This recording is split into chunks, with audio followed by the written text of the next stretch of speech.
Hi friends, welcome to my channel. எங்கள் வீட்டில் கிருஷ்ண ஜெயந்தி இப்படி தான் பண்ணியிருந்தோம். முறுக்கு, பால், வெண்ணெய், நெய், சீடை, கிருஷ்ணருக்கு பிடித்த எல்லாமே செஞ்சு வச்சுருந்தோம். நல்லபடியாக பூஜை முடித்தவொடனே சரி, பையனுக்கும் கிருஷ்ணர் வேஷம் போட்டிருந்தோம். பாருங்கள் நீங்களே. உட்காந்து அவன் கிருஷ்ணர் பக்கத்துலேயே உட்காந்துட்டு அவனாக எடுத்து சாப்பிட்டுட்டு விளையாடிட்டு இருந்தான். சரி, நாங்களும் விட்டுட்டோம். சரி, கிருஷ்ணரே சாப்பிட்றாங்க அப்படின்னு. அவன் வரவே இல்லை, நாங்கள் கண்டுக்கவே இல்லை. அவனாக உட்காந்து கிருஷ்ணர் பக்கத்துலேயே உட்காந்துட்டு இருந்தான். அதுக்கப்புறம் இதுக்கு மேலே எல்லாம் தூக்கி போட ஆரம்பிச்சிட்டான். அதனால் நாங்கள் கூப்பிட்டு வந்துட்டோம்.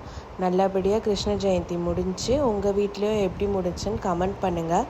இந்த டைம் தான் நாங்கள் ஃபஸ்ட் டைம் பண்ணியிருக்கோம். இந்த டைமு நெக்ஸ்ட் டைம் இன்னும் கொஞ்சம் கிராண்டாக பண்ணணும்னு ஆசையாக தான் இருக்குது. நெக்ஸ்ட் டைம் பண்ணலாம். அண்ட் வீடியோ பிடிச்சிருந்தா சப்ஸ்கிரைப் பண்ணி வச்சுக்கோங்க. டெய்லி அப்டேட்ஸ் வரும். தென் சாரீ கலெக்ஷன்ஸ் எல்லாம் நான் அப்லோட் பண்ணிகிட்ருக்கேன். செக் பண்ணாதவங்க போய் பாருங்கள். வேறு கலெக்ஷன்ஸ் வேணும்னா கூட எனக்கு வாட்ஸ்அப் பண்ணுங்கள், நான் ரெஸ்பான்ஸ் பண்ணுறேன். தேங்க்யூ.